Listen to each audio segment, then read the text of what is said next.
Somebody posted about truck bed setups today, so I figured I'd share mine. Most everything I got here was either online or through Northern Tool. I got my garden reel hose, took it off the wheels, and cut the handle off.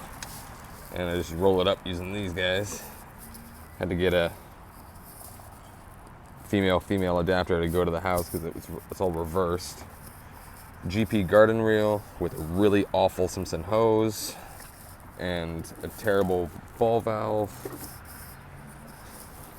Got all my safety equipment, stuff like that.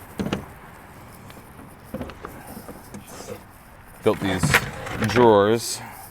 I still gotta waterproof them, but I got my wands and guns and some extra bits and tools and nozzles. Still gotta figure out a better way to organize those.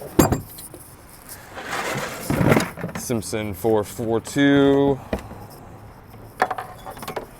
Simple pump sprayer. I can fit about 6 gallons of bleach in my surfactant in here. Got a lemonator. And there we go.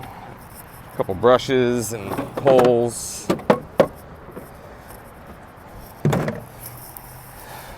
Adams downstream injector. Goes right through here. And that's my setup.